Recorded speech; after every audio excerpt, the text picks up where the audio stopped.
দেখুন যে হাজারদি বাড়িটা আজকে দেখাতে নিয়ে যাবো। প্রথমত এই বাড়িটা কিন্তু নবাব সিরাজের বাড়ি না, মেন কথা 7 মাসে 5,000 মিস্ত্রি দিনরাত কাজ করে তৈরি করে। চলে এসেছি কাঠগোলার বাগান। আর যে একতলা দোতলা ঘরগুলোকে আমরা দেখতে পাই মসজিদের চারদিকে কিন্তু চারকোনা করে খোপগুলো আমরা দেখতে পাই। তখনকার সময় এগুলো কিন্তু এক একটা করে আসন।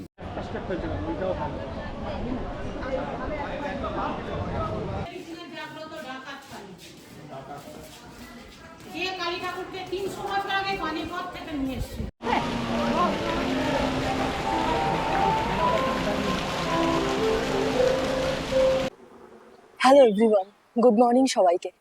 আজকে আমাদের মুর্শিদাবাদ ভ্রমণের দ্বিতীয় দিন। আজকে আমরা যাব মানে ভাগীরথীর এই দিকে, মানে হচ্ছে মেন মুর্শিদাবাদে।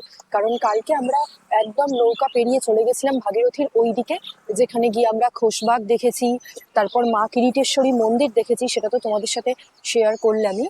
আর আজকে হচ্ছে আমরা ঘুরবো মেন মুর্শিদাবাদে। আজকে আমরা দেখবো নসিপুর রাজবাড়ি, তারপর কাঠগোলার বাগান, সমস্ত কিছু। তো সবটাই তোমাদের সাথে শেয়ার করবো, তোমরা আমার সাথে দেখতে থাকো ভিডিওটা। আমরা বেরোবো বলে খুব সকাল সকাল উঠে পড়েছি, আর বিশাল ঠান্ডা কিন্তু এখানে। আর এই সকালের ভিউটা তোমাদের দেখাই, এখানে রাস্তার আমার এই সাইডের জঙ্গলগুলো দেখে না খুব ডুয়ার্সের কথা মনে পড়ছে, কারণ ডুয়ার্সের সকালে উঠে এরকম পুরো জঙ্গলই চোখে পড়তো।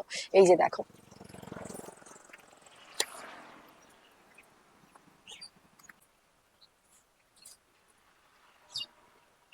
এই হচ্ছে আমাদের হোটেল, হোটেল গ্র্যান্ড ভিলা। সবাই মিলে আমরা টোটো করে বেরিয়ে পড়লাম। আমাদের প্রথম গন্তব্য ছিল জাহানকোষা কামান। সবাই প্যাকিং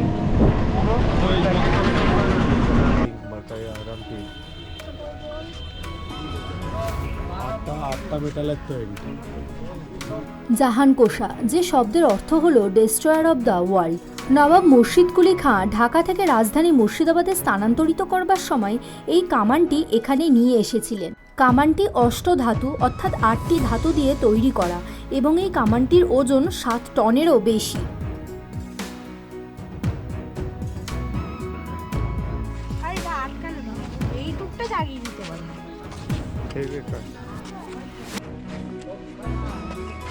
জাহানকোষা কামান দেখা হয়ে গেছে। এবার আমরা যাচ্ছি কাটরা মসজিদ দেখতে, যেখানে আছে মুর্শিদ কুলি খাঁয়ের সমাধি। চলো তাহলে যাওয়া যাক এবার কাটরা মসজিদের উদ্দেশ্যে।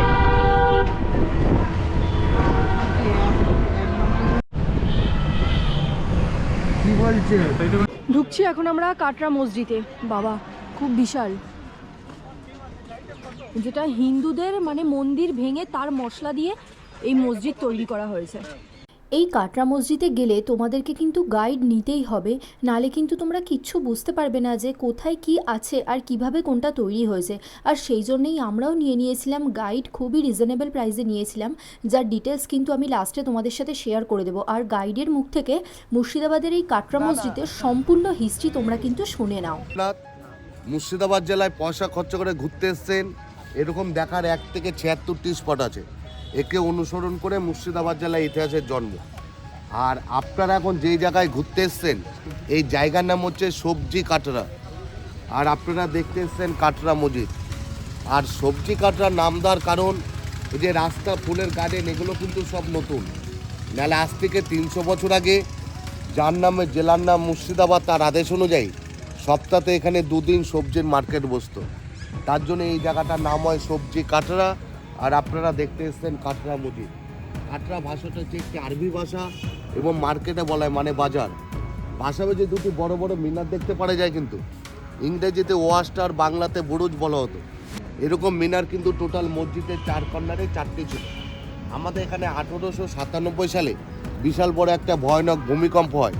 সেই ভূমিকম্পতে এরকম 2টি মিনার এবং মুর্শিদাবাদে অনেক কিছু ক্ষয়ক্ষতি হয়েছিল। এই মিনারে কাজ চলেছে কিন্তু 2টো। মিনারে যে উপরে খোপগুলো আমরা দেখতে পাই, এইসব খোপে নবাবের সময় সৈনিক লোকরা থাকতেন আর দেখতেন কোনো শত্রুপক্ষ এসে মসজিদে কিংবা মার্কেটে এসে আক্রমণ করছেন কিনা, এবং আরবি আজান দেওয়া হতো। তাই ওরা কী করতেন, বাঁশের চোং কিংবা টিনের চোং মানে আরবি আজান দিতেন। আর যে একতলা দোতলা ঘরগুলোকে আমরা দেখতে পাই মসজিদের চারদিকে কিন্তু পাবেন কিছু একতলা রয়েছে, কিছু ভূমিকম্পতে ভেঙেও গেছে। এগুলোকে মুসাফিরখানা কিংবা মাদ্রাসা বলা হতো। নিচের যে ঘরগুলো আমরা দেখতাম, তাদের উপরে ঘরগুলো বিশ্রামের জায়গা ছিল। আর নবাবের সময় কিন্তু কারেন্টের ব্যবস্থা ছিল না, তো দেওয়ালে তাকালে ইংরেজি অক্ষরে উল্টো টিগুলো দেখতে পারা যায়। এগুলোতে নবাবের সময় হ্যাঙ্গার ট্যাপে ল্যাম্প নালে প্রদীপ জ্বালিয়ে দেওয়া হতো। এই আলোতে পুরো মসজিদটা কিন্তু আলোয় থাকে।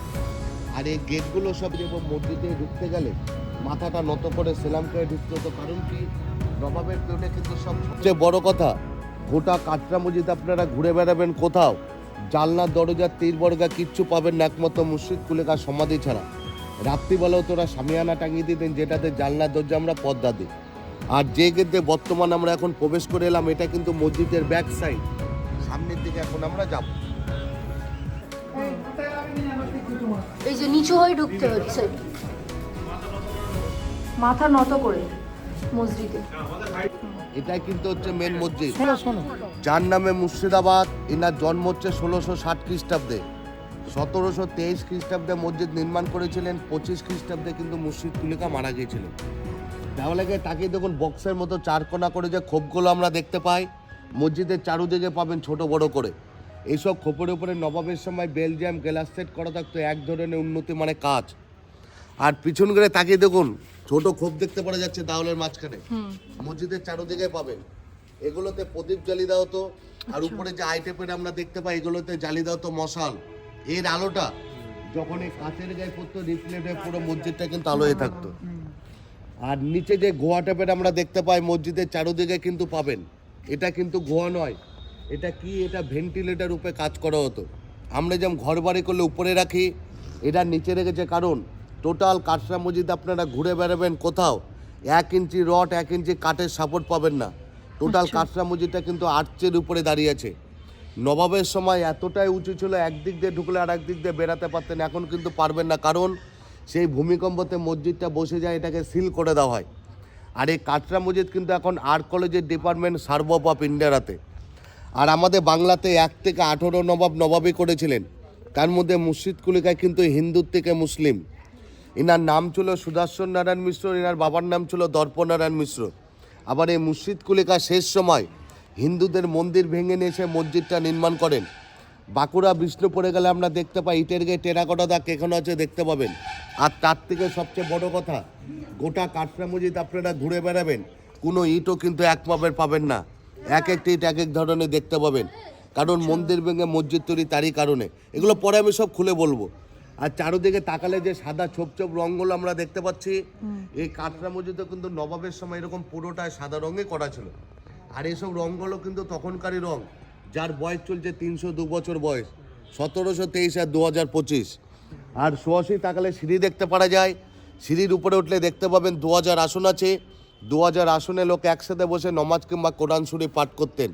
যে এতক্ষণ নমাজ হয় না, হিস্ট্রিক্যাল মনুমেন্ট হয়ে গেছে, ওর জন্য কিন্তু সবাই আমরা প্রবেশ করতে পারছি। এই দেখুন ইটের টেরাকোটার টুকরো, এইগুলো আরো উঁচু উঁচু, এক মিনিট চুপ চুপ, একজন বলুন। এগুলো যে হিন্দু মন্দিরেরই তারই কিন্তু প্রমাণ, এরকম একটা দুটো নেই, নানান ধরনের নানান রকম টেরাকোটা পাবেন।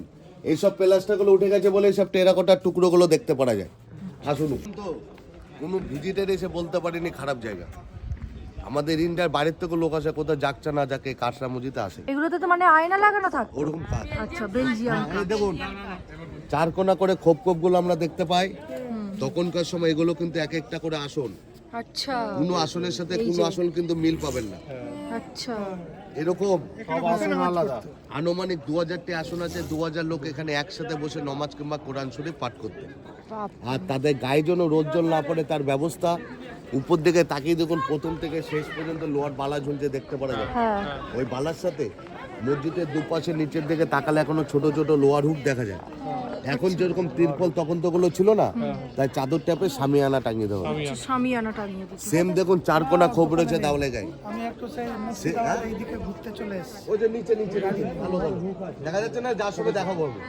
ফুল ফুল আর সেম দেখুন চারকোনা খোপ রয়েছে দাওলে গায়ে, সেম বেলজিয়াম গ্লাস সেট করা না থাকতো। ও রাতে যখন চাঁদের আলো পড়তো পুরো মসজিদটা কিন্তু আলোয় থাকতো।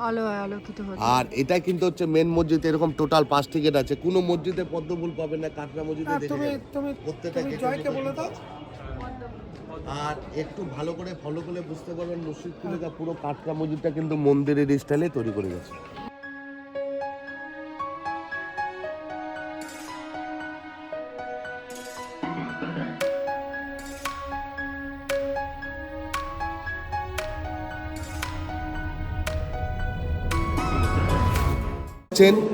নবাবের সময় কিন্তু জায়গাটা আরো বড় ছিল, এখানে কিন্তু মুর্শিদ কুলিকা একাই বসতেন, আচ্ছা, বাকিরা সব বাইরে কিন্তু। হ্যাঁ, এবার উপরের দিকে তাকালে দুটো গম্বুজ দেখতে পাওয়া যাচ্ছে। নবাবের সময় কিন্তু এরকমই সারিবদ্ধভাবে পরস্পর 5টা গম্বুজ ছিল, সেই ভূমিকম্পতে মিডিলে কিন্তু গম্বুজ ভেঙে গেল। এবার এখান থেকে বাঁ দিকটা ফলো করুন, বাঁ দিকটা বুঝতে পারবেন, বাঁ দিকটা কাত হয়ে গেছে, বসে গেছে। হ্যাঁ হ্যাঁ, বাঁ দিকটা। আর তার নিচে যে নকশাটা আমরা দেখতে পাচ্ছি, হ্যাঁ, ওটার নাম কিন্তু জাফরি। ওটা পুরোটাই ছিল, ডান দিকটা ভেঙে যায় বলে প্লাস্টার করে রেখেছে, পিছনটা কিন্তু পুরোটাই ছিল, ওটা কিন্তু পুরোটাই ভেঙে যায়। ও, এই নকশাটা এখন যেরকম আমরা দেখতে পাচ্ছি, নবাবের সময় সেম এর উপর দিয়ে একইভাবে সোনা দিয়ে মোড়ানো ছিল। সোনা দিয়ে? ইংরেজ লোক যার সময় 200 নৌকা জিনিস ওরা লুটপাট করে চলে যায়। আর এটাই কিন্তু ছিল নবাবের পিরিয়ডে মেন গেট, কারণ মুসলিম সম্প্রদায়েরা পশ্চিম দেশে নামাজ পড়েন, পশ্চিম দিক কিন্তু এটা রাস্তার জন্য ব্যাক সাইডকে ফ্রন্ট সাইড করে দেয় আর ফ্রন্ট সাইডকে ব্যাক সাইড করে দেয়। আর যেহেতু আমরা পেছন দিক দিয়ে প্রবেশ করেছি, ওর জন্য মুর্শিদ কুলিকা সমাধির পেছন দিক দিয়ে হেঁটে যেতে হচ্ছে। আর এটাই যখন নবাবের সময় মেন গেট ছিল, উনার সমাধির উপর হেঁটে যে কিন্তু আমাদের ভিতরে প্রবেশ করতে হতো, ওনার মতেই কিন্তু হয়েছে। সমাধি আর কবর দুটাই কিন্তু একই জিনিস। অনেক সমাধি দেখেছেন, আর এই মুর্শিদ কুলিকা সমাধি গিয়ে দেখবেন তফাৎ আছে, এরকম একটা নয় 3টে পাবেন। উনার মেয়ের, উনার স্ত্রী, উনার মেয়েকে যেরকম জ্যান্ত সমাধি দিয়েছিলেন, ওটা আছে হাজারদুয়ারির লাইনে। আর ছোট ছোট খোপ দেখতে পাওয়া যাবে, এইসব খোপে নবাবের সময় চন্দন কাঠ জ্বালিয়ে দেওয়া হতো, কারণ নবাবের সময় যেসব নমাজি ভাইরা আসতেন বাড়ির থেকে নমাজ পড়তে, তাদের নাকের জন্য কোনো রকম খারাপ দুর্গন্ধ না আসে, তারই কারণ। চিটে গুড়, খয়ের জল, মেথি জল, ডাবের জল, ডিমের উপরে যে সাদা অংশগুলো থাকে ওটা, এবং সাবুদানা, কটা হলো 8টা। এসব জিনিস দিয়ে টোটাল কাটরা মসজিদ। এগুলো পচাতে হয়, আবার যত পচানো হবে তত এগুলো কামড়ে আটার মতো ধরে রাখে। এই দুটো গম্বুজ আজ থেকে 15-20 বছর আগে নতুন তৈরি। আচ্ছা আচ্ছা। আর এই কাটরা মসজিদে একটু কাজ হয়েছে। কি কাজ হয়েছে? পুরো কাটরা মসজিদ কিন্তু কালো হাড়ের মতো চিট হয়েছিল, ওই দেখুন গম্বুজে কিছুটা রেখে দিয়েছে। সেকেন্ড যে লকডাউনটা গেল, ঘষে মেজে একটা কেমিক্যাল দেওয়া হচ্ছে। কেমিক্যালটা কেমন? যে কচু পাতাতে জল পড়লে থাকে না, নেমে যায়, সেই কেমিক্যালটা দেওয়া হচ্ছে। দেখুন দাদা, এখানে পুরোটা পেলে। বর্তমানে আমরা যেখানে এসে দাঁড়িয়ে আছি, আমাদের পায়ের নিচে রয়েছে মুর্শিদ কুলিকার সমাধি। এখান থেকে 6 ফুট নিচে আগে কিন্তু 4 কোনা লোহার নির্দে জালি টাইপের ছিল। মানুষ ওরা সমাধির উপর হেঁটে যেত, তাদের পায়ের ধুলো না বুকের উপরে পড়তো, সেভাবে করা ছিল। দুর্ঘটনায় ভেঙে যায়, এটাকে সিল করে দেওয়া হয়। পরে 14টা সিঁড়ি নিচ দিয়ে নেমে গিয়ে বাদিকদোনা সমাধির রাস্তাটা খুলে দেওয়া হয়। আর ঢোকার পথে দুটো মিনার দেখলাম বড় বড়, 4টে ছিল, 2টে ভেঙে যায় বলেছিলাম। একটা এপাশে কর্নারে দেখুন ভেঙে আছে, আর একটা এরকমই এপাশে কর্নারে। এত বড় ছিল না কিন্তু, যেহেতু এটা সামনের দিক ছিল বলে ছোট, আর ওটা পেছন দিক ছিল বলে জন্য দুটো মিনার অত বড়। হ্যাঁ, তার ঠিক উপরে আমরা দাঁড়িয়েছিলাম। আমি তফাৎ কি বলেছিলাম, সমাধির উপরটা দেখুন ওপেন, কোনো সিল নেই, প্লাস্টার নেই, খোলা মাটি দেখতে পাচ্ছেন। আজ পর্যন্ত যতগুলো সমাধি দেখেছেন কিংবা দেখবেন, সব দেখবেন সিল করা, প্লাস্টার করা, ইনারটাই খোলা এবং মাটি। এরও কিন্তু একটা ইতিহাস আছে। সামনের দিকে ছোট, হ্যাঁ, পেছন থেকে। স্কুলে হিন্দুর থেকে মুসলিম কেন হয়েছিলেন, কেন আমরা ওনার সমাধির উপর হেঁটে এলাম, আর কেন এবং উনি শেষ সময় মন্দির ভেঙে মসজিদ করেছিলেন। এই যে মুর্শিদ কুলিকা, ইনি কিন্তু প্রথমে নবাব ছিলেন না, এ ছিলেন দিল্লির সম্রাট ঔরঙ্গজেব ছিলেন। ওনার কাছে দাওয়ান হিসাবে কাজ করতেন, মানে ট্যাক্স আদায় করতেন আর পাঠাতেন। তখন এখানকার রাজধানী কোথায়? এই বাংলাদেশ, ঢাকা শহর। আর এই ঔরঙ্গজেবের কিন্তু নাতি ছিল, ওনার নাতির সাথে এই মুর্শিদ কুলিকার কোনো বিষয়ে রাগারাগি হলে এই মুর্শিদ কুলিকা বিরক্ত হয়ে নিজে এবং নিজের বিশ্বাস্তর কর্মচারীগুলো ওইখান থেকে এখানে নিয়ে এসে নিজের ব্যবসা শুরু করেছিলেন। ঔরঙ্গজেবের নাতির সাথে ওইখান থেকে এখানে চলে আসেন, এখানে নিজের এসে ব্যবসা শুরু করেছিলেন। তখন কিন্তু এই জেলার নাম মুর্শিদাবাদও ছিল না, তার আগে এই জায়গার কি নাম ছিল? মুকসুগঞ্জ। এই মুর্শিদ কুলিকার নামেই এই জেলাটার নাম হয়েছে মুর্শিদাবাদ। এই নবাব মুর্শিদ কুলিকা কিন্তু একদম শেষ সময় কারণবশতই কারো কাছ থেকে জানতে পেরে যান যে আমি হিন্দু ব্রাহ্মণ করে জন্মেছিলাম, আমাকে শেষ অবস্থায় মুসলিম সম্প্রদায়ে বিক্রি করে দেওয়া হয়। জানার পরে কিন্তু তখনকার সময় মুর্শিদ কুলিকা হিন্দু সমাজে ঘুরে গেছিলেন, ওনাকে না হয়নি, ত্যাগ করে দেওয়া হয়। কারণ কি? তখনকার ব্রাহ্মণ সমাজ ছিল কঠিন কঠোর, কে মেনে নিতে পারেননি, নিজের মা বাবা দূর দূর করে ঘর থেকে বের করে দিয়েছিলেন। তখনই মুর্শিদ কুলেখার হিন্দু সমাজের প্রতি রেগে মারা যাওয়ার পর আমার সমাধিটা এমন জায়গায় দেওয়া হবে, আমার সমাধির উপর দিয়ে নানা জাতি ধর্মের লোক হেঁটে যাবে, তাদের পায়ের ধুলোটা আমার বুকের উপরে একটু হলে পড়বে, তাহলে আমার আত্মার শান্তি পাবে, পাপ মুক্ত হবে। মনে রাখবেন 1 থেকে 18 নবাব নবাবি করেছিলেন, তার মধ্যে মুর্শিদ কুলিকাকে প্রথম এবং স্বাধীন নয় বলে কারণ ইনি কিন্তু কাউকে মেরে নবাব হননি, আর জাত ভেদাভেদ করতেন, আর একাই বাংলা, বিহার, উড়িষ্যার 3টে রাজ্যে একাই রাজত্ব করেন। এর জন্য 18টা নবাবের মধ্যে প্রথম স্বাধীন নয় বলে মুর্শিদ কুলিকাকে। উনার পরে উনার জামাই সেকেন্ড নবাব সুজাউদ্দৌলা, 3 নম্বর সারফাজ খান, 4 নম্বর আলিবর্দী, 5 নম্বর সিরাজ কিন্তু শেষ। তারপরে যে 13টা নবাব সব কিন্তু ইংরেজদের হাতে। আর সব থেকে বেশি রাজত্ব মুর্শিদ কুলিকায় করে গেছিলেন। যদি বলেন কেন, ইনার জন্ম বললাম 1660 খ্রিস্টাব্দে, নবাবী পদ পেয়েছিলেন মুর্শিদ কুলিকা 1706 খ্রিস্টাব্দে। 24 সাল পর্যন্ত রাজত্ব করেন। 25 খ্রিস্টাব্দে মুর্শিদ কুলিকা মারা যান। খুব ভেঙে চলে গেছিল বলে আজ থেকে 10-15 বছর আগে রং প্লাস্টার করা হয়েছে, নিচটা মার্বেল করা হয়েছে। এখন কিন্তু মন্দির ব্যাক সাইড। কারণ আপনারা মনে রাখবেন, এই কাটরা মসজিদ কিন্তু বছরে 3 দিন ফুল বন্ধ থাকে।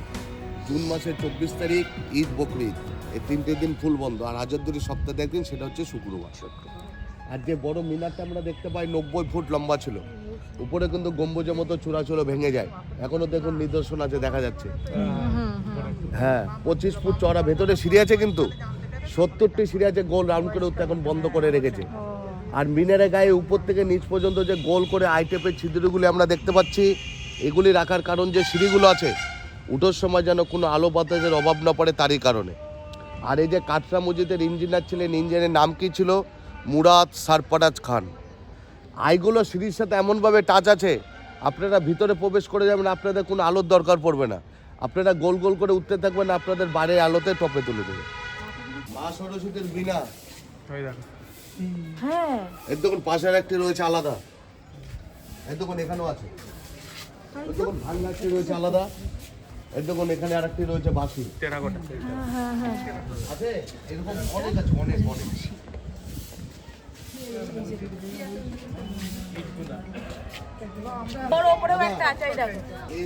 আরো দেখাবো, এদিকে আসুন। আচ্ছা, দরজা খুলে দিলে গরমের দিনে বিনা কারেন্টে এসি করবেন।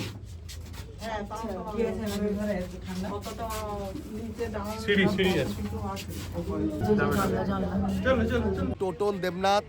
আমার ফোন নাম্বার হচ্ছে 7908400393। কেউ যদি এখানে কাটরা মসজিদ এসে ঘুরতে চাও, সমস্ত কিছু হিস্ট্রি বুঝতে চাও, তাহলে কিন্তু একদম এই দাদার সাথে কন্ট্যাক্ট করে নিও। ভীষণ ভীষণ ভালো guide. Thank you so much আমাদের সবটা ক্লিয়ার করে দেওয়ার জন্য। কাটরা মসজিদ থেকে বেরিয়েই ভীষণ খিদে পেয়ে গেছিলো, তাই সামনেই একটি দোকান থেকে ব্রেকফাস্টে আমরা নিয়েছিলাম পুরি আর ঘুগনি। খাওয়া যাক তাহলে সকালবেলা ব্রেকফাস্ট। কাটরা মসজিদ দেখা হয়ে গেছে, আর এখন আমাদের নেক্সট গন্তব্য হচ্ছে কাঠগোলার বাগান। এই প্রাকৃতিক দৃশ্য উপভোগ করতে করতে আমরা চলে যাচ্ছি কাঠগোলার বাগান। এই যে মুর্শিদাবাদের ঐতিহ্য, এই যে টাঙ্গা।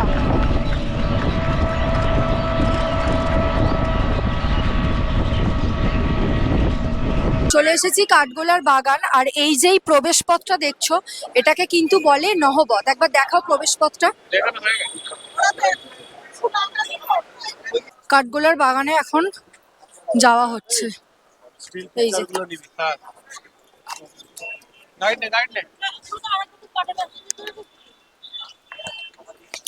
কাঠগোলার বাগান কিন্তু 4 ভাই তৈরি করেছিল, লক্ষ্মীপত সিং, দুর্গার বাহাদুর, ধনপত সিং, মাহিপত আর ছত্রপত।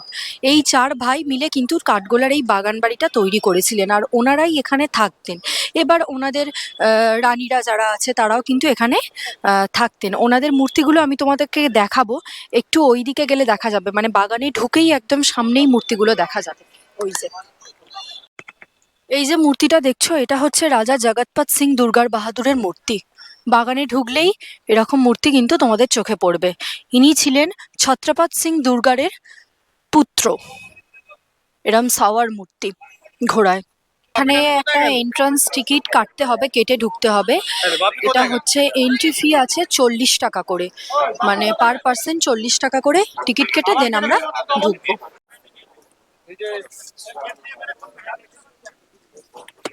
শুনবেন ম্যাম, আপনার প্রত্যেকে যে গ্রাউন্ডে প্রবেশ করলেন, যে স্পটে প্রবেশ করলেন, যাটির নামটি হচ্ছে কাঠগোলা বাগান বাড়ি। কাঠগোলা অরিজিনাল নামটি হচ্ছে কাঠগোলাপ ফুলের বাগান বাড়ি। এই কাঠগোলা বাগানের প্রতিষ্ঠাতা হচ্ছে রায় লক্ষ্মীপত সিং দুগর। ইনি রাজস্থান থেকে মুর্শিদাবাদে এসেছিলেন 1870 সালে। সেই টাইমে নবাব ছিলেন নবাব হাসান আলী মির্জা। 18টা নবাব আছে, ইনি হচ্ছেন 16 নম্বরে। সিরাজদৌল্লার সাল হচ্ছে 1756 থেকে 57, আর এটা হচ্ছে 1870, মানে ব্রিটিশ পিরিয়ড। সেই পিরিয়ডে এনারা গোলাপ এবং কাঠের ব্যবসা করেছিলেন 260 বিঘা ল্যান্ডের জমির মধ্যে। এর ফলে স্পটটির নাম পড়ে কাঠগোলাপ ফুলের বাগান বাড়ি। কিন্তু বর্তমানকালে কি গোলাপের জায়গা আম বাগান। গোলাপের বাগান ভিতরে দেখানো হবে, কাঠের ব্যবসাটি বন্ধ, সটে কাঠগোলা বাগান বাড়ি। যেহেতু গেটের বাইরে আছে আপনাদের গাড়ি, আর আমার সঙ্গে চলুন তাড়াতাড়ি।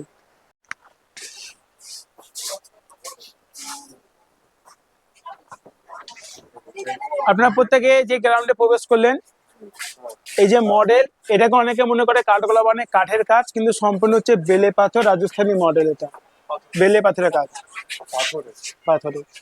আপনাদেরকে যে গ্রাউন্ডটা আমি নিয়ে দাঁড়িয়ে আছি, তো এটা হচ্ছে এনাদের আগে ছিল বাউরি, মানে রাজস্থানে এরকম বাউরি অনেক দেখতে পাবেন। এটা হচ্ছে মহিলাদের স্নান করার জায়গা। লক্ষ্মীপত সিং দুগুর আন্ডারে যে দাসীরা বসবাস করতেন, তারা এখানে স্নান করতেন। সামনে যে জলটিকে ফলো করছেন নিচে, সেই টাইমে এই জলের কোনো অস্তিত্ব ছিল না। ওটা ছিল 3য় নম্বর গুপ্ত ঘর, যেখানে মহিলারা থাকতেন। পিছনে অরিজিনালি একটা কুয়া আছে, ক্যামেরা হিসাবে একটু দেখে নেবেন। আপনাদেরকে মেন ইতিহাসটা একটু বলে দিই ঘুরিয়ে। এই যে আপনাদের বললাম না কাঠ আর গোলাপ, এটা ছিল ব্রিটিশ সরকারের চোখে ধুলো দেয়া। আর বাউলি নাম করে মহিলারা থাকতেন, যাতে ইংরেজদের কোনো গুপ্তচর ভিতরে আসতে না পারে। এনারা 3য় নম্বর ঘর দিয়ে না জগৎ বাড়ির সঙ্গে রাস্তা করেছিলেন। রাত হলে গুপ্ত কারবার চলতো, হীরা মন্ত্রী সোনা। কিন্তু পরবর্তীকালে সেই জগৎ সেটের বাড়ি আর সিরাজদৌল্লা হিরাঝিল ভাগীরথী নদীর জলে ডুবে যায়। আপনাদের টোটাল গ্রুপকে বলে দিই, কাঠগোলা বাগানের 4 মাথা গ্রাউন্ডে দাঁড়িয়ে আছি। যখন বেড়াবেন চিড়িয়াখানা ঘুরে দেখে নেবেন, কোনো টিকিট লাগে না, বিনামূল্যে। কাঠগোলা বাগানে 3টি স্ট্যাচু ধরা হয়। সিংহের স্ট্যাচু, অষ্টমুখী সিংহের ফোয়ারা, আর এটা হচ্ছে মাইকেল অ্যাঞ্জেলি স্ট্যাচু। এই মাইকেল অ্যাঞ্জেলি স্ট্যাচুটাকে গড়েছিলেন জয়পুর শিল্পী দিবাকর ভাস্কর, যিনি কাঠগোলা বাগানের নকশা নিজে হাতে কারুকার্য করেছিলেন। একটা পাথরকে কেটে তৈরি করা, কোনো রকম জয়েন্টের সেট নাই। পরবর্তীকালে হাতের আঙুল নাগুলির চোটে যে আজকে ঘিরে দেওয়া হয়েছে, যাতে স্ট্যাচুর মধ্যে কেউ স্পর্শ করতে না পারে। সাইডে দেখতে পাচ্ছেন গোলাপের বাগান, আর আমার সঙ্গে সামনের দিকে এগান।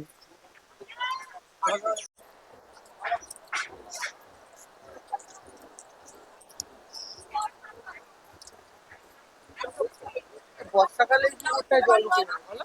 হ্যাঁ বর্ষাকালে পুরো জল হয়ে যায় তো? হ্যাঁ, তখন তো জল জমে যায় না, জলটা শুকিয়ে যাচ্ছে, লেয়ার নাই। বলো পুকুরের হিস্ট্রিটা।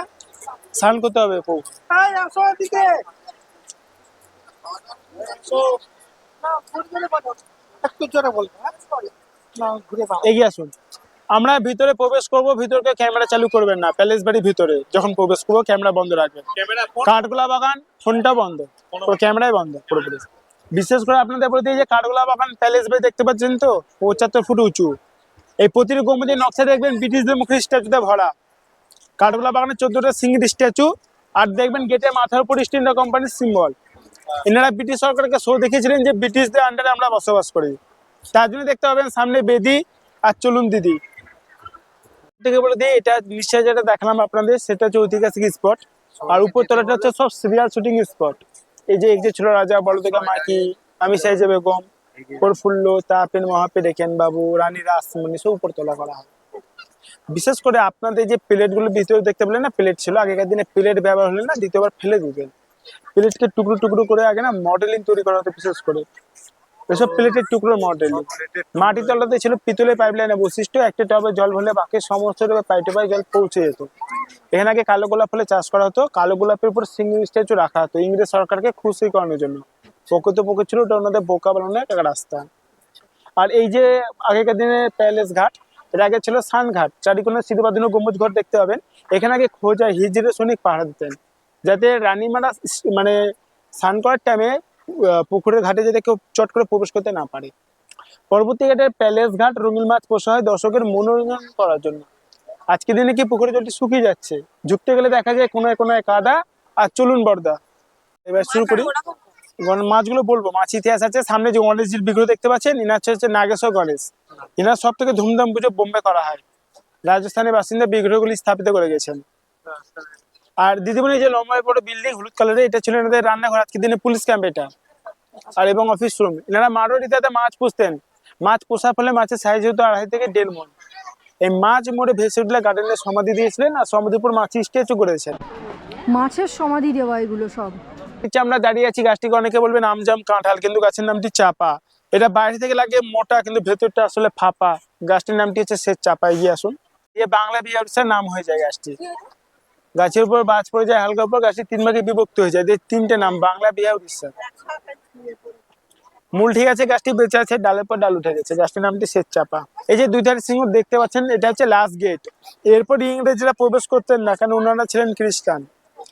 এটা আদি গোলাপের বাগান। এই গোলাপ বাগান চাষ করতে বলা হয় 1962 সালে একটি হনুমানজি বিগ্রহ পাওয়া যায়। স্পিকারটা নিয়েছো, কলম কাটাতে এগুলো।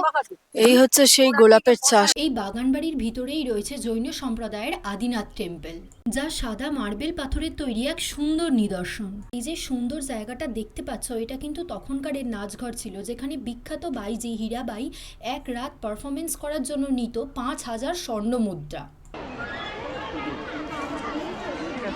এই বাগানবাড়ির ভিতরেই রয়েছে একটা ছোট্ট জু, যেখানে পাখি থেকে শুরু করে নানা রকমের মাছ, কচ্ছপ এগুলো তোমরা দেখতে পাবে। কাঠগোলার বাগান দেখার পর আমরা চলে গেছিলাম আমাদের পরবর্তী ডেস্টিনেশন। এসেছি আমরা জগৎ শেঠের বাড়িতে, যেখানে হচ্ছে টিকিট 30 টাকা করে। এই যে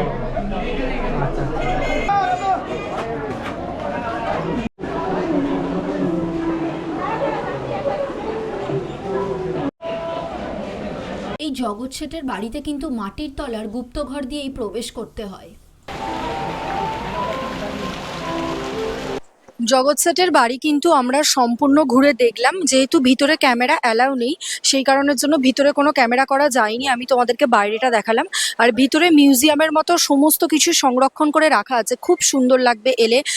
জগৎ শেঠের ব্যবহৃত খাট থেকে, হ্যাঁ, এরপর ওনাদের বংশধরদের ব্যবহৃত সমস্ত রকম বাদ্যযন্ত্র থেকে শুরু করে, তারপর পাদুকা, তারপরে সমস্ত রকমের সিংহাসন, শিলমোহর আছে। তারপর উনি যে ব্রিটিশদের টাকা ধার দিতেন, ওই যে স্বর্ণ মুদ্রাগুলো, সেগুলো কিন্তু সংরক্ষণ করে রাখা আছে, খুব ভালো লাগবে। আর জগৎ শেঠ কিন্তু কোনো ব্যক্তির নাম না, জগৎ শেঠ হচ্ছে একটা উপাধি। হ্যাঁ, আর জগৎ শেঠ উপাধিটা যিনি পেয়েছিলেন সেটা হচ্ছে মেহতাব চাঁদ, মানে ওনার রিয়েল নেমটা হচ্ছে মেহতাব চাঁদ। উনি এই উপাধিটা পেয়েছিলেন। আমরা যে জানি সিরাজদৌল্লা এগেনস্টে যিনি গেছিলেন মীর জাফর, মানে সবচেয়ে প্রধান আর কি ষড়যন্ত্রকারী মীর জাফর। মীর জাফরের সাথে কিন্তু জগৎ শেঠও ছিলেন। সিরাজউদ্দৌলার এগেনস্টে জগৎ শেঠ কেন গেছিলেন? কারণ হচ্ছে সিরাজউদ্দৌলা জগৎ শেঠের থেকে ট্যাক্স চাইতে জগৎ শেঠ কিন্তু টোটালি রিফিউজ করেছিলেন, এবং সেই কারণের জন্য সিরাজউদ্দৌলা রেগে গিয়ে ভরা সবাই জগৎ শেঠকে এসে একটা থাপ্পড় মেরেছিলেন। এবং তার প্রতিশোধ নিতেই জগৎ শেঠ, মীর জাফর, ঘসেটি বেগম সবাই একসাথে মিলে কিন্তু সিরাজউদ্দৌলার এগেনস্টে চলে গেছিলেন, এবং তারপরেই ওনাকে সিংহাসনচ্যুত করা হয়েছিল। আমাদের পরবর্তী গন্তব্য ছিল নসিপুর রাজবাড়ি, যা দেবী সিংহের আমল থেকে শুরু করে আধুনিক সময় পর্যন্ত এক বৈচিত্র্যময় ইতিহাসের সাক্ষী। বর্তমানে রাজবাড়িটির এক অংশ মিউজিয়াম বা সংগ্রহশালায় রূপান্তরিত হয়েছে।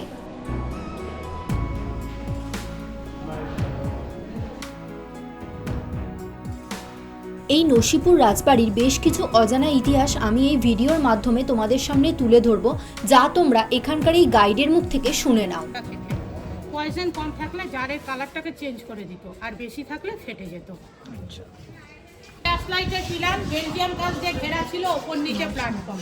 বিশ্বের অনেক বাইজিরা এখানে নাচ করতো। লক্ষ্ণের বাইজি হীরাবাইয়ের নাম শুনেছেন, যার এক নাইট সেই সময় চার্জ ছিল 5000 স্বর্ণ মুদ্রা, যা এখন কয়েকশো কোটি টাকার সমান। কুয়ো ছিল, কুয়ো আমাদের সামনে ভাগীরথী নদী, কলা দিয়ে গুপ্ত সুড়ঙ্গ করা আছে। ওখানে ফাঁসি দেওয়া হতো, কুয়োতে পড়তো, তলিয়ে যেত নদীতে, কোনো পরিবারকে লাশ দেওয়া হতো না। এটা রিসেন্ট 16-17 বছর আগে এখানকার পুলিশ প্রশাসন থেকে বন্ধ করে দেওয়ার কারণ হচ্ছে টুরিস্টদের একটা বাচ্চা পড়ে গিয়েছিল। এটা কিন্তু এখনো রাজার বংশধরদের আন্ডারে প্রাইভেট প্রপার্টি, তার জন্য এটা টোটালি বন্ধ করা। আমরা পুরোটা 16-17 বছর আগে এসেছিলাম, তখন দেখেছিলাম, মানে 16 বছর এরকমই হবে। হ্যাঁ হ্যাঁ। এখন এই যে দুটো ছবি দেখছো, এই দুটো ছবি লক্ষ্ণের বিখ্যাত বাইজি হীরাবাইয়ের। তার পাশে হচ্ছে আরেকটা ভাই ভূপেন্দ্র নারায়ণ সিং। যে কালী ঠাকুরকে 300 বছর আগে পানিপথ থেকে নিয়ে এসেছিল, নিজের কাজে যখন বেরোতো না, মায়ের পুজো করতে বসতে। এই হচ্ছে সেই বিখ্যাত ডাকাতকালী, যার পুজো না করে দেবী সিংহ কাজে যেতেন না, এবং কথিত আছে এই মা কালী ফুল দিলে তবেই কিন্তু তিনি কাজে বেরোতেন। নসিপুর রাজবাড়ি দেখার পর আমরা চলে গেছি নসিপুর আখড়ায়, যেটা ঐতিহাসিক একটা স্থান, যা মূলত নসিপুর রাজবাড়ির সাথে সম্পর্কিত এবং রাজা দেবী সিংহের নিষ্ঠ রাজস্ব আদায়ের ইতিহাসের সাথে এটি জড়িয়ে আছে। এই নসিপুর আখড়ার বেশ কিছু তথ্য আমি এখন তোমাদের সামনে তুলে ধরবো, যা তোমরা এখানকার গাইডের মুখ থেকে শুনে নাও। সিরাজদোলা নৌকোই করে চাল গমেনে গরিব মেকা জানতেন। দাদুরা বলতো বজ্রা আসছে বজ্রা, বড় বড় নৌকোকে বজ্রা বলতো। বজ্র নৌকো লঙ্গ করা। সিরাজের আদেশে 3টে ধর্ম তৈরি হয়। উপরটা মুসলিম ধর্ম, মাঝখানটা নিতাই গৌর হিন্দু ধর্ম, হাতিটা জৈন ধর্ম। গ্রামের লোকরা নাম ছিল মণ্ডল। হিন্দু মুসলিম খ্রিস্টান জৈন 4টে ছিল মণ্ডল। তারা যখন গ্রামে বিচার করে পারছে না, নবাবরা বসে বিচার করতেন, বিবাদ দুয়াদি লোক শুনতো। যারা কাউরি বিচার শুনতেন না, 12 লোকের তালা দিয়ে মির্জাপুরে কারাগারে বন্দি করে রাখতেন। যে টাকাটা ফাইন করতো সব মন্দির মধ্যে বিচার হতো।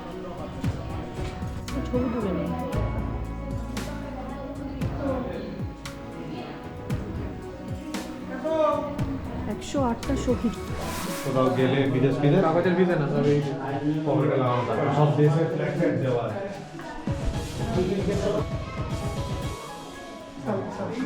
জাঁতাগুলো আপনাদের বাড়িতে ছিল।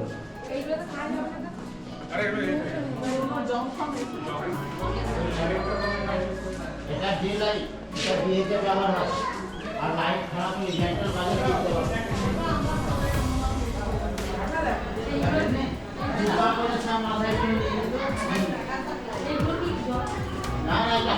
নসিপুর আখড়া ঘুরে বেরোনোর পর পথে যেতে যেতে পড়ল মীর জাফরের বাড়ির ধ্বংসাবশেষ।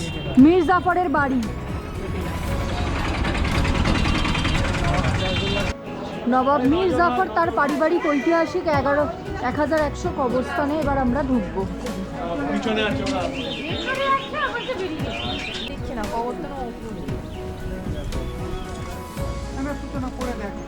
1100 কবর।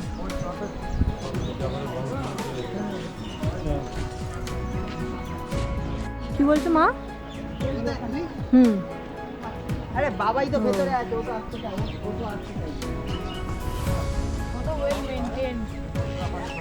এই হচ্ছে মীর জাফর ও তার 1100 বংশধরদের কবর। আর এই কবরস্থানে আসলে একটা কথা অবশ্যই মাথায় রাখবে, যে এখানে কিন্তু সাইলেন্ট অর্থাৎ নিস্তব্ধতা বজায় রাখতে হয়। আর এই কবরের উপর কিন্তু কোনো রকমভাবেই পা দেওয়া যায় না। আর এই কবরস্থানে গেলে কিন্তু তোমাদের গাইড নিতেই হবে, কারণ কোনটা কার কবর সেটা জানার জন্য গাইড নেওয়া কিন্তু খুবই প্রয়োজন, নালে কিন্তু কিছুই বোঝা যাবে না। মীর জাফর ও তার 1100 আত্মীয়দের কবরখানা দেখা হয়ে গেল। এবার আমরা যাচ্ছি আজিমুন্নিসা বেগমের জীবন্ত সমাধি দেখতে। মামনিরা কোথায়? আগে চলে গেছে। আজিমুন্নিসা বেগমের কবরখানা, জীবন্ত কবরখানায় এখন আমরা এসেছি। এই আজিমুন্নিসা বেগমকে নিয়ে অনেক ভুল তথ্য কিন্তু শোনা যায়। উনি নাকি বাচ্চাদের কলিজা খেতেন, কিন্তু এই তথ্য কতটা ভুল বা কতটা ঠিক সেটা আমি জানি না। আর এই হচ্ছে ওনার কবর।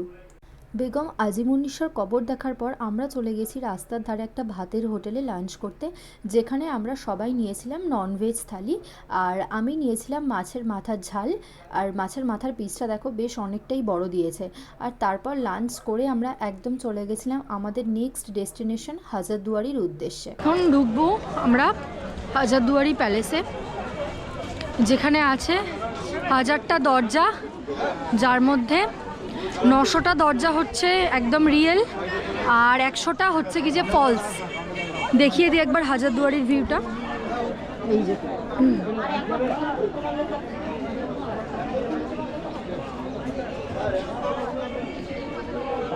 ঢোকার জন্য 225 টাকা টিকিট করলো। ভিডিও অ্যালাউ নেই না বাইরে? আমি একটু বলে দিয়ে, ভিডিও বাইরে যেখানে খুশি ছবি তুলবেন, যে মিউজিয়ামে যাবেন তখন ভিডিওটা ব্যাগের মধ্যে ঢোকাতে হবে, নাহলে এটা নিয়ে অ্যালাউ করতে পারবেন। হ্যাঁ, সিনিয়র একদম। এই হাজারদুয়ারি যে মিউজিয়াম, দুটো খালি নিয়ম আছে। একটা হাজারদুয়ারি মিউজিয়ামে মোবাইল নিয়ে যাবেন, কিন্তু কোনো ছবি তুলতে পারবেন না, মোবাইলের সুইচ অফ থাকবে এখন মিউজিয়ামে। হ্যাঁ, আচ্ছা, সুইচ অফ করে দিতে হবে? এখন না, যখন বলবো হ্যাঁ তখন করবেন, এখন থাক। আর হাজারদি ঘরের মধ্যে সকলেই চুপচাপ, কাউকে জোরে কথা বলতে চায়। মিউজিয়াম তো আপনি শুনতে পাবেন। দেখুন সামনে যেটা বিরাট বড় সাদা রঙের বাড়ি দেখুন, দেখেছেন? এর নাম হচ্ছে ইমামবাড়া। এই ইমামবাড়া হচ্ছে মুসলমানদের ধর্মস্থান জায়গা। এই বাড়িটা বছরে মাত্র 10 দিন খুলে দেওয়া হয় মহরমের সময়। মহরম উৎসব যদি কোনো আপনারা বেড়াতে আসেন এখানে, আপনারা সবাই এই বাড়িতেও যেতে পারবেন। 47 সালে তৈরি হয়েছিল। এটা তৈরি করতে সময় লাগে মাত্র 7 মাস। এটা 7 মাসে 5000 মিস্ত্রি দিনরাত কাজ করে তৈরি করে দেয়। খরচ হয়েছিল 6,50,000 মুদ্রা তখনকার দিনে। হ্যাঁ, পেছনে চলে দেখুন যে হাজারদি বাড়িটা আজকে দেখাতে নিয়ে যাবো। প্রথমত এই বাড়িটা কিন্তু নবাব সিরাজের বাড়ি না। মেন কথা শুনুন, সিরাজ যে মারা যায় তার ঠিক 72 বছর আগে হাজারদি, 72 বছর তৈরি হয়। কেন হয়েছিল? এই মুর্শিদাবাদ ছিল বাংলা, বিহার, উড়িষ্যার রাজধানী, 3টে রাজ্যে। এই 3টে রাজ্যের এখানে শুধুমাত্র বিচার হতো। এখানে নবাব কিন্তু বসবাস করেনি। এটা নবজলকার কোর্ট বা আদালত। কিন্তু এখন সরকার নেবার পর হাজারদি কী হয়েছে, হচ্ছে মিউজিয়াম, মানে সংগ্রহশালা। এই মুর্শিদাবাদে যে 18 জন নবাব রাজত্ব করেছে, 18 জন নবাবের ব্যবহৃত জিনিসপত্র সব ঘরে সাজিয়ে রাখা আছে। আর প্রত্যেকটা জিনিসের গায়ে না গভর্নর লর্ড উইলিয়াম বেন্টিং, আর এই বাড়ির ইঞ্জিনিয়ার তার কর্নেল ডানকন ম্যাকলার। তাই হাজারদি বিল্ডিংয়ের মাথাটা তুলুন, ওটা এই ফ্রন্টটা দেখুন, এটার সঙ্গে মিল পাবেন কার কার। Calcutta presidency college, medical college, Jadavpur Rajbhavan হতে দেখতে দেখুন। এই মডেলটার নাম হচ্ছে ইটালিয়ান গথিস আর্কিটেকচার রোমান সাটা হাজারদি প্রাসাদ। যদি মনে রাখবে পরীক্ষা আসতে পারে, ইটালিয়ান গথিস আর্কিটেকচার রোমান সাটা হাজারদি প্রাসাদ তৈরি। এই হাজারদি তখন ছিল ব্রিটিশ কোর্ট। তোমরা তো শুনতেই পেলে যে হাজারদুয়ারির ভেতরে কোনো রকম ক্যামেরা অ্যালাউড না, তো সেই জন্য আমি আমার ক্যামেরা একদমই অফ রেখেছিলাম। আর আমার সামনে যে দেখছো এই সুন্দর মসজিদ সাদা রঙের, এখানে কিন্তু রাখা আছে পবিত্র মক্কা মদিনার মাটি, যেটা কিন্তু সিরাজউদ্দৌলা এনে রেখে দিয়েছিলেন। ইভিনিংয়ে আমাদের হোটেলের একদম সামনেই ছিল সুজালা ট্রাম্পোলাইন পার্ক। তো ঠিক করা হলো যে সবাই মিলে ঘুরে একবার আসা যাক আর দেখা যাক ওখানে কি কি অ্যাক্টিভিটিস হয়, আর সবাই মিলে যেতে যেতে আড্ডাও দেওয়া হবে। তো সেই জন্য আমরা সবাই মিলেই বেরিয়ে পড়েছি।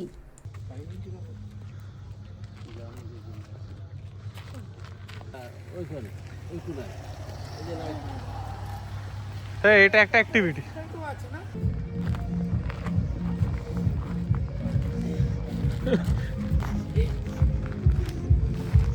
এটা এত হাঁটতে হচ্ছে। তলার দিকে তার আছে। হ্যাঁ, তলার দিকে তার আছে।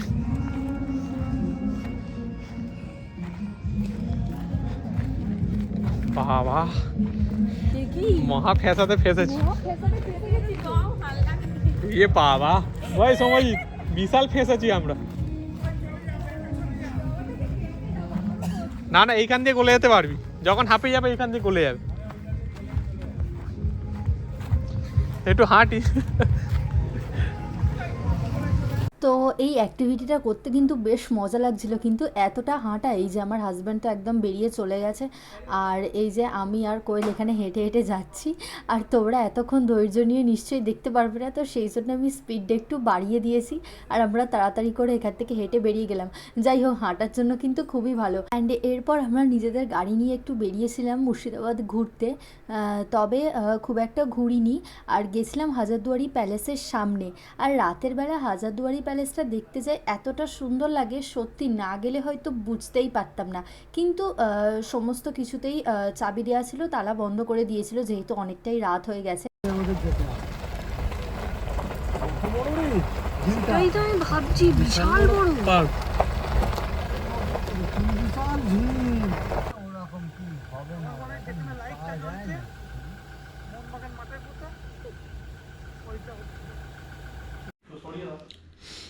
ইভিনিংয়ে সমস্ত মুর্শিদাবাদ ট্যুরটা আজকে কমপ্লিট করে এসে এখন আমরা হোটেলে বসেছিলাম, কিন্তু হোটেলে বসে বসে মনে হলো কি যে একটু টুকটাক স্ন্যাক্স খাওয়া যায়, আর সেই কারণের জন্য আমরা অর্ডার দিয়েছি chicken pakora, dry chilli chicken, এইসব।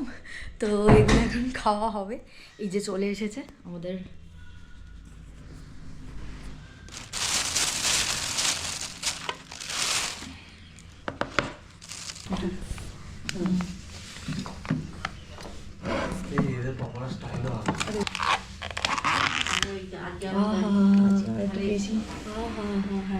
Dry chilli chicken.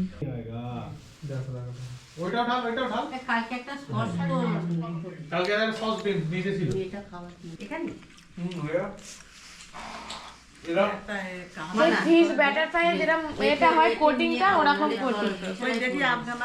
স্ন্যাক্স খাওয়ার পর আমরা ভাবলাম যে আজকে ডিনারটা আমরা বাইরের কোনো একটা ফেমাস রেস্টুরেন্ট থেকে করব, আর সেই মতোই আমরা চলে গেছিলাম হোটেল হাজারদুয়ারি। এখানের খুব ফেমাস একটা রেস্টুরেন্ট যেটা আমরা গুগল ম্যাপে দেখে নিয়েছি, আর সেখানেই যাওয়া হলো। গাড়ি আসছে। এখানে কিন্তু different types of biryani available ছিল, যেগুলো দেখে কিন্তু আমাদের ভীষণই লোভ লাগছিল, আর ভাবছিলাম একটু কিছু নিউ বিরিয়ানি ট্রাই করা যাক। আর সেই মতো আমরা কি অর্ডার দিলাম চলো দেখে নেওয়া যাক। তো আমরা অর্ডার করেছি দামপুক বিরিয়ানি, আর এর সাথে ছিল ফিরনি, আর এর টেস্ট কিন্তু খুবই অসাধারণ ছিল। আর আমি তোমাদের সবাইকে বলবো, তোমরা যদি মুর্শিদাবাদ ঘুরতে যাও তাহলে কিন্তু এই হোটেল হাজারদুয়ারি থেকে বিরিয়ানি আর ওদের আদার্স আইটেমসগুলো ট্রাই করে দেখো, সত্যি অসাধারণ।